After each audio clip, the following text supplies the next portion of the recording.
Logan Vance opened his eyes. The ceiling was wrong. He lay perfectly still, cataloging the unfamiliar details the way a man does when his body senses danger. Smooth white plaster, 12 feet high.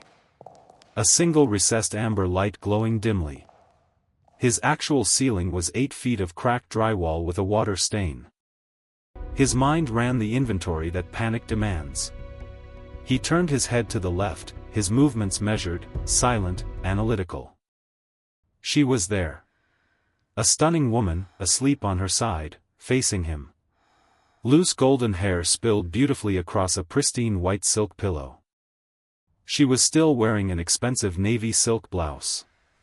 It was the kind of garment that made it clear she hadn't planned on sleeping here either. He checked his own clothes. A button-down shirt, untucked. Jeans. One sock missing. The immediate physical evidence suggested confusion, not a struggle. His wallet and phone sat undisturbed on the designer nightstand. Whatever had transpired in this room hours before, it hadn't been a robbery. He looked closer at her striking face. He knew that face. Not the way you know a friend. The way you know a profile in a business magazine. Elena Sterling. CEO of Sterling Dynamics. He had interviewed for a maintenance contract at her firm 14 months ago, sitting in a glass-walled conference room. He hadn't gotten the job.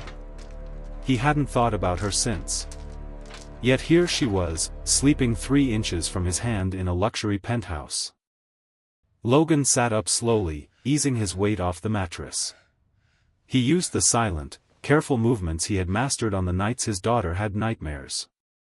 Small movements. Quiet movements. But the high thread count sheets rustled anyway, breaking the absolute silence of the vast, shadowy room. Before Logan had fully registered the sound, slender fingers closed around his arm. She was gripping his wrist with surprising, unyielding force. Her eyes were open. Gray, very clear, completely devoid of sleep's usual fog. These were the eyes of someone who had been waiting. "Don't," she whispered. The single word was quiet, yet it carried the heavy authority of a woman accustomed to being obeyed. "I need to," Logan began, his voice low, cautious. Her grip did not tighten, but it did not release either. "I know what you need to do," Elena interrupted. Her tone was completely flat, a carefully constructed wall of professional detachment. "You need to leave," she continued, her gray eyes locking onto his.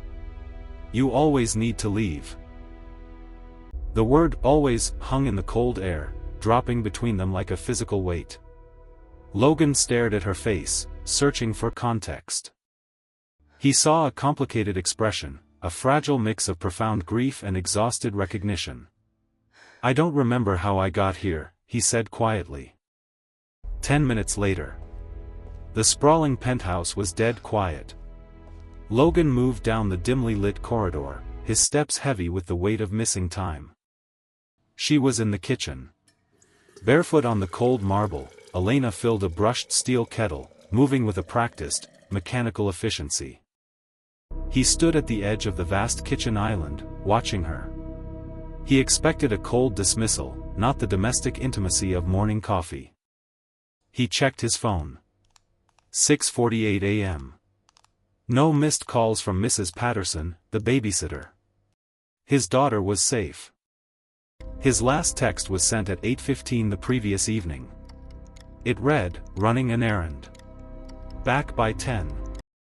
Logan stared at the screen. He had absolutely no memory of that errand. It was a blank gap in his mind, completely devoid of edges. Elena approached the island. Without asking, she set a steaming mug of black coffee directly in front of him on the marble surface. Logan looked down at the dark liquid, then up at her striking face. "How do you know how I take it?" Elena held her own mug tightly with both hands, as if seeking an anchor. She looked at him over the ceramic rim. The silence stretched, thick and suffocating, before she finally spoke. "You've been here before." I don't remember being here before, Logan stated, his voice steady but defensive, staring at the cold black coffee. I know you don't, Elena replied softly. That's not a normal thing for someone to just accept. She reached beneath the heavy marble counter, her movements deliberate and practiced, opening a hidden drawer. She pulled out a thick manila envelope. It was the kind of envelope that meant something had been stored deliberately, not just forgotten. She placed it on the marble island between them. The sound of the thick paper against the stone was heavy and final. Inside were physical photographs, printed on glossy paper, telling him they were old enough to predate a purely digital world. Logan picked up the first photo. It was him, 5 years younger, laughing freely by a windy harbor railing. Standing next to him in the photo was a stunning woman in a bright yellow coat. Elena's yellow coat. Elena's smile. He set it down and picked up the second. The two of them at a candlelit table, foreheads almost touching in an intense but joyful argument. She reached into the envelope one last time and placed a final object on the counter, a fine silver chain with a simple compass rose pendant. The silver compass rested on the cold marble, a tiny, unadorned anchor to a past Logan could not reach. He reached out, his thick fingers hesitating before brushing the cool metal. The fine chain slid heavily into his palm. A sudden, sharp fragment surfaced in his mind. Not a complete memory, but the phantom residue of one. A flicker of light on silver. He looked up, the math of his own life suddenly fracturing. 6 years ago, he asked, the numbers feeling completely alien. Elena nodded, the movement heavy with years of solitary waiting. Your memory gap isn't just one evening, Logan. She spoke quietly of the incident on Mercer Street. A speeding vehicle, a blind intersection, and an impact that shattered his timeline. She kept the details clinical, softening the devastating blow. A severe medical condition. Prolonged trauma to the temporal regions. The medical diagnosis was retrograde amnesia. 18 months of continuous memory, wiped completely and cleanly away. Logan sat in the heavy silence, the sheer scale of the theft settling over him. He had lost a massive fragment of his own existence. Elena watched him, her voice barely above a whisper. That is the particular cruelty of it. You didn't even know to look for what you'd lost. Logan returned to his own building at 7:30 in the morning. The worn brick exterior was a jarring contrast to the pristine marble he had just left. He unlocked his door. The familiar, heavy creak of the wood grounded him, pulling him back into the reality he actually remembered. Inside, the apartment was small, slightly cluttered, but undeniably warm. The 8-foot drywall ceiling bore the familiar water stain shaped like Nevada. His 8-year-old daughter, Chloe, was sitting at the small kitchen table. The morning light caught her bright, golden blonde hair. She was eating a bowl of cereal with one hand, a thick paperback book propped open in front of her with the other. Mrs. Patterson, the unflappable 60-year-old babysitter, simply nodded at his arrival from the counter. She treated emergencies like mild inconveniences. You were out all night, Chloe said, her voice matter of fact. She didn't even bother looking up from the pages of her book. A meeting ran late, Logan lied smoothly. Mrs. Patterson said I called at 2 in the morning to say I was staying at a friend's. He had absolutely no memory of making that phone call. Chloe finally turned a page, pausing her reading. Is your friend nice? Logan stood by the counter, the weight of the silver compass heavy in his pocket. He hesitated. She's complicated. Chloe considered the word complicated. She chewed her cereal thoughtfully, her young mind processing the adult evasion. Complicated like hard math, she asked, or complicated like when you say grandpa is complicated, but you mean you're still sad about the fight? Logan looked at his sharp, observant daughter. The second one, he admitted gently. It was closer to the truth than a lie. Satisfied with the categorization, Chloe returned her full attention to the thick paperback book. The matter was settled in her mind. Mrs. Patterson collected her coat from the worn hook by the door, signaling the end of her silent shift, and let herself out. Logan moved to the cramped kitchen counter to pour his own coffee. He needed routine. He needed something solid and predictable. Without thinking, his right hand reached up and to the far left, expecting to grasp the handle of a brushed steel kettle. His hand grasped empty air. He froze. His own cheap, black plastic kettle had always lived on the right side of the stove. It was a reflex. A phantom habit. His body clearly remembered navigating a different kitchen, a vast marble one, that his mind did not. He stared at his empty hand suspended in mid-air, feeling the terrifying, invisible edges of the 5 years that had been cut cleanly away. 2 hours later. The apartment was wrapped in the quiet hum of a late morning. Chloe lay on her stomach on the worn living room rug. She was doing her school reading assignment. Logan stood by the window, the flat, uncommitted gray sky reflecting the heavy uncertainty in his chest. Chloe spoke in the distracted way children do when they deliver the things that matter most. "Dad, is that lady the same one from when I was little?" Logan turned slowly from the cold windowpane. The silver compass felt incredibly heavy in his palm. "What lady?" he asked, his voice carefully controlled.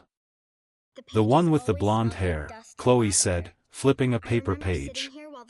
"She used to carry me sometimes when I was really little." Logan froze. He stared at his daughter, realizing that the fragments of his erased past were safely stored in the mind of an 8-year-old child. Chloe continued with mild curiosity. "She smelled like that perfume they have in fancy hotels. And I remember she was crying a little bit." She finally looked up from her book, her blue eyes meeting his. "I just thought maybe she was the same one." "Why?" Logan managed to ask. "Because you look the exact same way now when you talk about her," Chloe answered with pure, innocent logic. Logan stood in the silence for a long time after that. He had a daughter who remembered a woman he could not. The decision was made.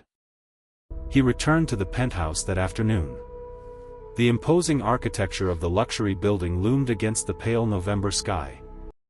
The lobby doorman nodded and let him up without calling ahead. This meant she had given strict, standing instructions. She was expecting him. She knew the fragmented memories would eventually force him back to her door. Elena opened the heavy mahogany door before he even had the chance to knock. She wore simple gray clothing now, the expensive kind of simple.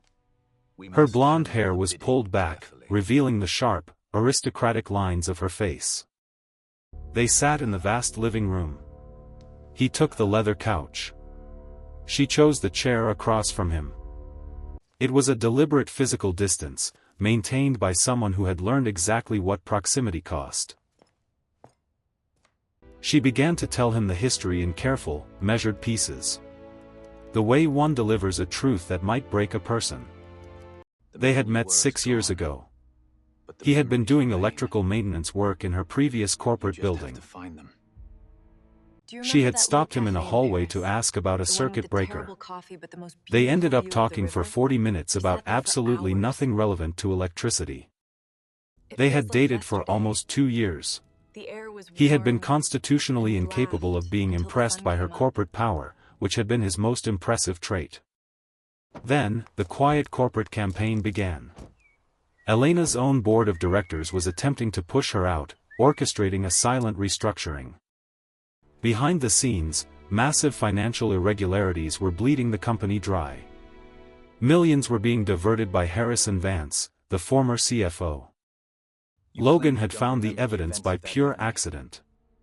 While pulling wire in a secondary server room, he saw a terminal left logged in. The numbers he saw in those 20 seconds were enough.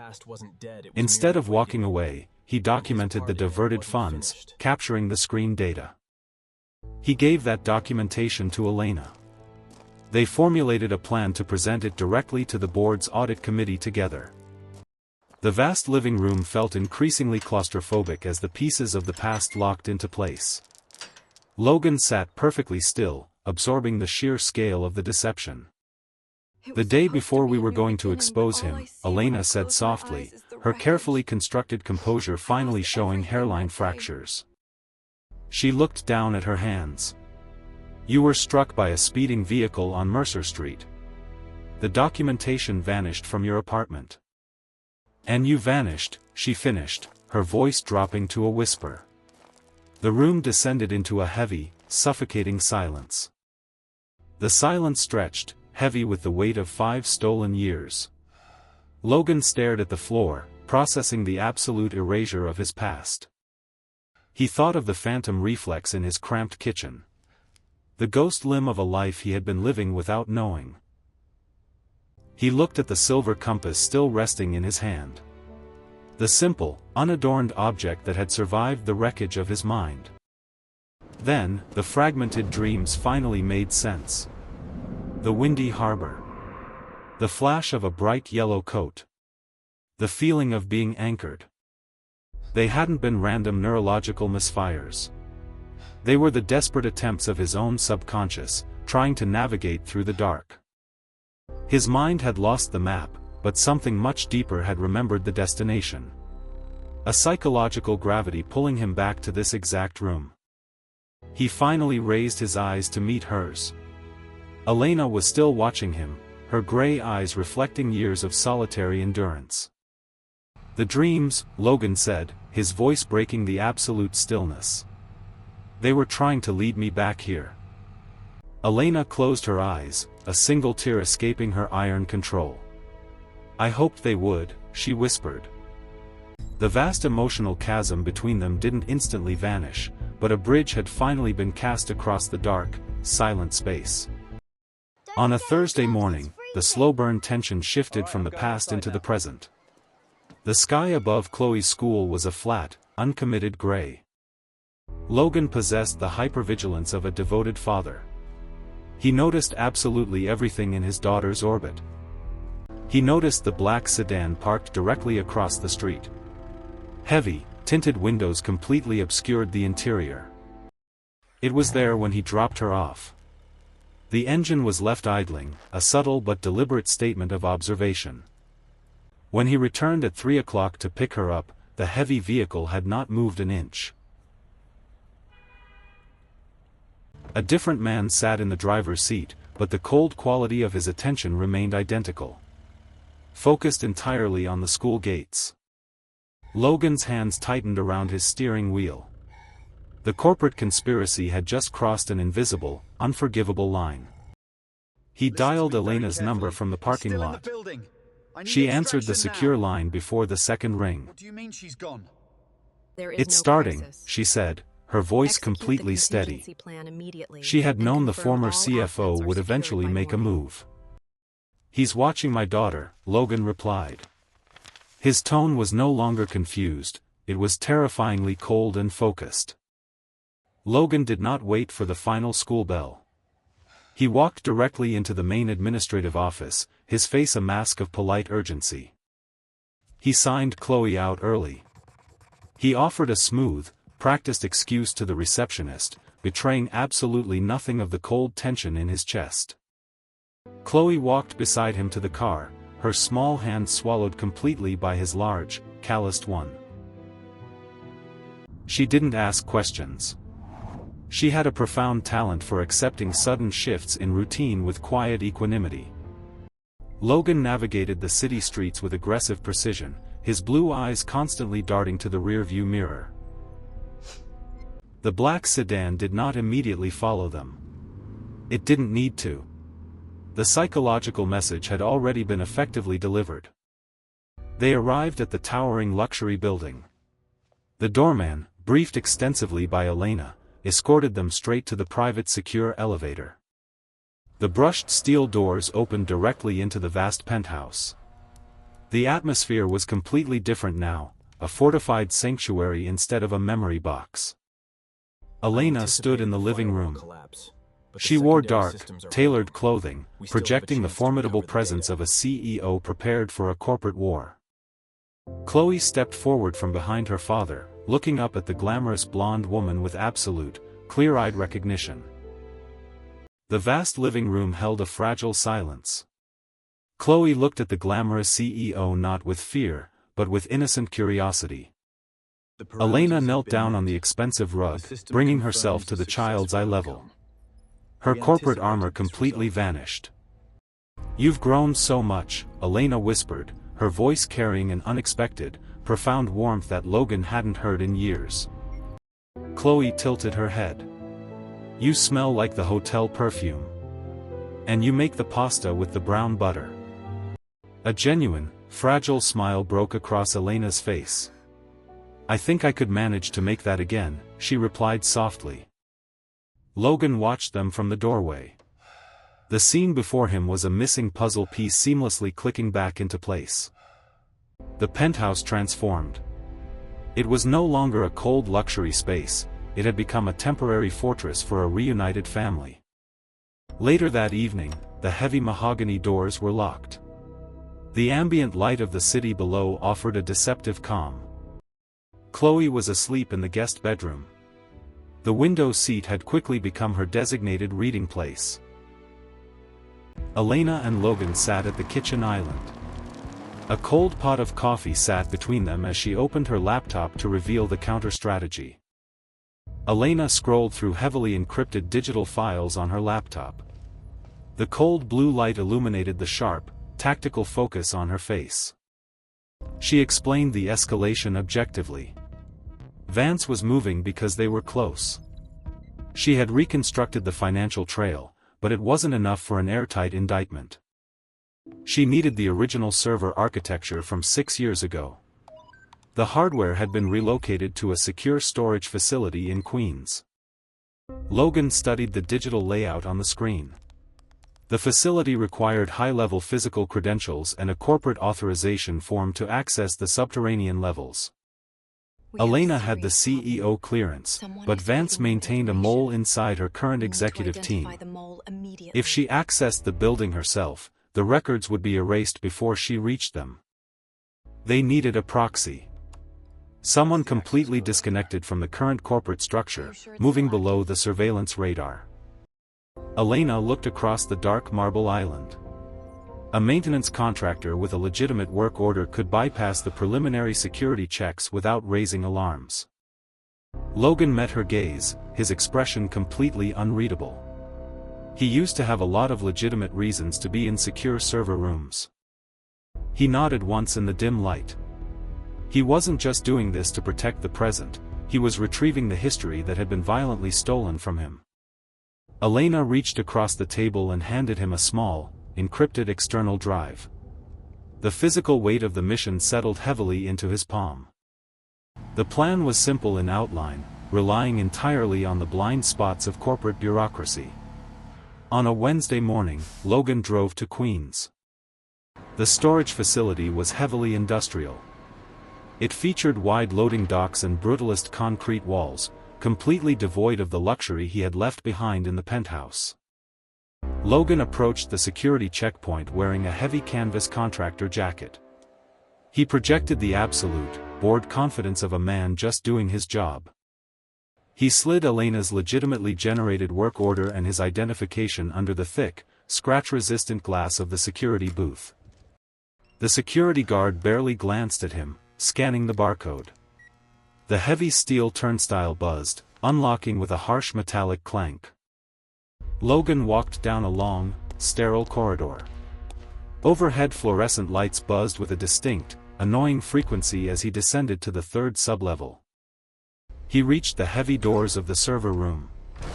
The air immediately felt different, heavily climate-controlled, smelling faintly of ozone and recycled dust. Inside, it was a cavernous space. Row after row of decommissioned equipment stood in the dark, illuminated only by faint, rhythmic red indicator lights. He navigated the narrow aisles with a familiar muscle memory, locating the specific Sterling Dynamics partition in the fourth row. He plugged the small encrypted drive into the main terminal. A digital bar appeared on the small screen, reading 0%. The extraction had begun. The digital bar crawled to 20%. Logan waited in the suffocating hum of the cooling fans, bathed in cold blue and rhythmic red light. The heavy atmospheric seal of the main door hissed open at the far end of the aisle, breaking the mechanical monotony. Harrison Vance stepped into the narrow corridor. He wore an immaculate suit that felt entirely out of place in the subterranean gloom. Vance was not a towering monster. He was an older, calculating man whose eyes carried the deep, persistent paranoia of someone waiting to be caught. He stopped 10 feet away, assessing the proxy Elena had sent. "You don't remember me," Vance stated, his voice perfectly measured. Logan did not move from the terminal. His broad shoulders completely shielded the glowing drive. "I remember enough," he replied softly. "No, you don't," Vance countered, attempting to retain control. "You remember the bedtime stories she told you. That is not the same thing." Logan's blue eyes turned to ice. He spoke with devastating precision. 11 million diverted over 4 years. 2 shell companies registered in Delaware. The calculated confidence on Vance's face faltered, fracturing under the weight of the specific numbers. Behind Logan, the progress bar hit 60%. Vance took a single step forward, delivering the quietest, most dangerous kind of threat. "You have a daughter, Logan. Walk away." The threat against his daughter did not produce the panic Vance anticipated. Instead, it crystallized Logan's anger into a lethal, terrifying calm. "The sedan outside her school," Logan said, his voice dropping to a dangerous whisper. "You call that a precaution?" Vance maintained his ground, though his eyes betrayed a cornered desperation. "You built a nice life. Don't throw it away." Logan took a deliberate step forward. "You followed an 8-year-old girl into a stairwell to protect money you stole." On the terminal behind Logan, the digital extraction bar silently ticked forward. 85%. 90%. "I'm going to let my daughter know she's safe," Logan promised. "And then the Attorney General will see these server records." Vance realized the psychological warfare had failed. The corporate facade vanished entirely, leaving only raw, desperate survival instinct. Vance shifted his weight, preparing to lunge for the drive. Logan braced his stance, ready to defend the terminal at all costs. The digital bar hit 100% with a sharp, electronic chime. Vance launched himself forward in a frantic strike. Before contact could be made, the heavy metal doors at the far end of the corridor crashed open, flooding the aisle with blinding light. The blinding light slowly resolved into sharp focus. Harrison Vance froze mid-strike, instinctively raising a hand to shield his face. Logan did not flinch. He stood perfectly still, guarding the small terminal where the completed extraction drive pulsed with a steady blue light. 3 silhouettes stepped through the threshold. 2 were men in austere suits. The third was Elena, wearing a brilliant, unmistakable yellow coat. The trap had been flawlessly executed.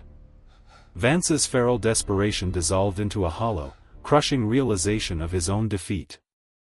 Elena did not look at her former CFO with rage. Her gray eyes projected absolute, chilling closure. The corporate war was over. The investigators stepped forward, presenting formal documentation. It was the swift, undeniable dismantling of a 6-year conspiracy. Vance was escorted down the narrow corridor. He passed Logan in complete silence. Logan offered no parting words, the silence was his victory. The cavernous room suddenly felt incredibly still. The only sound remaining was the rhythmic hum of the massive cooling fans. Logan reached behind him and pulled the encrypted drive from the terminal.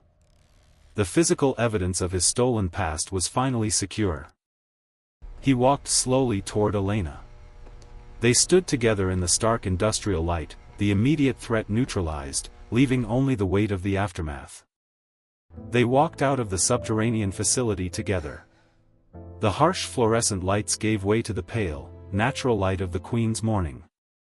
The industrial air felt different now.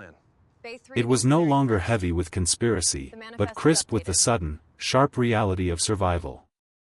Elena's yellow coat caught the morning sun, a brilliant anchor against the brutalist gray concrete of the loading docks. The lead investigator waited by a black government vehicle. Logan approached him, the encrypted drive held firmly in his calloused hand. He handed over the device. The physical transfer of the small black square represented the end of a 6-year corporate war. Elena watched the exchange. Her posture lost its rigid, tactical edge, replaced by the profound exhaustion that follows a hard-fought victory. The drive back to Manhattan was enveloped in silence. It was not the suffocating silence of secrets, but the quiet of a reclaimed life.